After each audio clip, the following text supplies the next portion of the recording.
Don't move. Turn your fantasy football into reality. Here's CJ. Hello and welcome to part 3 of NFL salaries and how the heck can a guy live on that? I don't know. Um, this show will be practice squad players, tight ends, and hopefully we'll have time to get into the wide receivers and those disrespected running backs, because, they don't make nearly what they should, right? So, well, that might be true. Well, let's find out. Practice squad. So you've been to an NFL camp and they've invited you to be on the practice squad. Where do I sign? $12,000 a week? Hey, if I spend the entire year there, I will make $216,000. Now, if I get called up to the team, I get a $32,000 bonus each game that I'm active. So that's pretty good. I could make a couple of, like a couple of $100,000 a year on the practice squad and be pretty happy with that. The year 2 player can make up to 16 a week, which is a little bit more. And then veterans can get, I think, up to $20,000 a week for the practice squad. And they're more likely to be called up, guys who've been in the league for a while. So they have the rules on the practice squad are a little different than they used to be, but the pay, hey, that's a pretty good job. I'll take a $250,000 a year job if I can get it.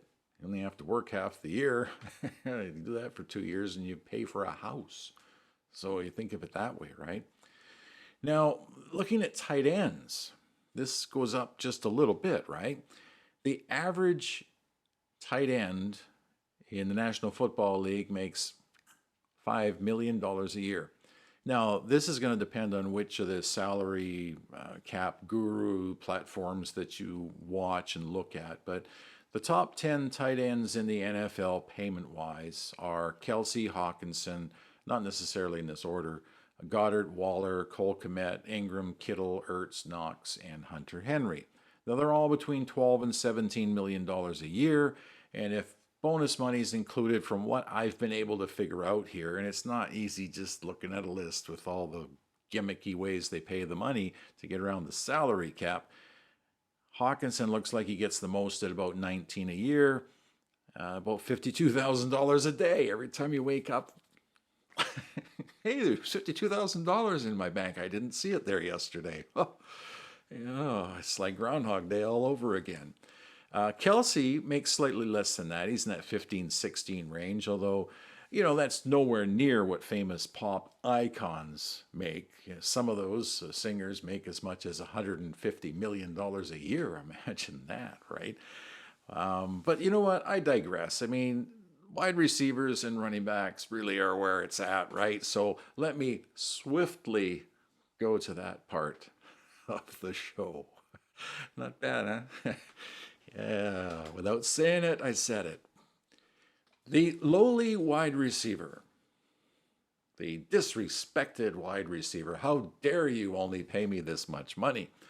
The second highest average player on an NFL team is the wide receiver, surpassed in most cases only by the quarterback, unless you're Baker Mayfield.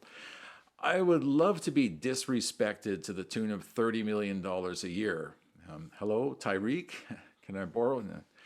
Devontae Adams makes 28, Kupp 27, A.J. Brown 25. These are good numbers. You got Diggs, Metcalf, and McLaren, and Debo at 24. DJ Moore and Keenan Allen round out the top 10, and they're all just over 20. Amari Cooper's at 20. In fact, there are 60 NFL wide receivers making over $3 million a season, and there are 10 running backs making over 7. 10. The top running back is Christian McCaffrey. He makes $16 million a year. Now, this is, again, all gimmicky, the salary cap, the way they pay the money. I don't know. I mean, I'm trying to do this the best I can, but I think that McCaffrey at 16 is a fair number. But it doesn't even get him into the top 15.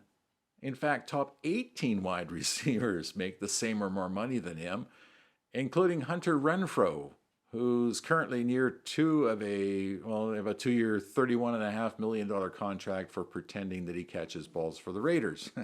I shouldn't have said that, but you know what? That's one of the egregious contracts that nobody's complaining about being disrespected there, except maybe the team. The NFL running back has every right to feel that he is disrespected. I mean, after all, he touches the ball more times in a game than anyone else other than the quarterback and the center. He meets and greets 300-pounders on a regular basis, up close and personal on every play. He has a career average, 2.57 years in the league, and has more injuries by position than any other position in the NFL. Holy cow. Okay, McCaffrey, 16 million, Kamara, 15, JT now at 14, Chubb, 12, Jacobs, Jones, 11, Eckler, 9, doesn't seem right, Barkley and Pollard at 10, Connor at 7, and then it goes way down. That's the top 10, and down they go. The average running back makes $1.8 million a year, just a bit more than fullbacks, less than place kickers, and, well, the shortest career span of anyone in the entire league. How about that?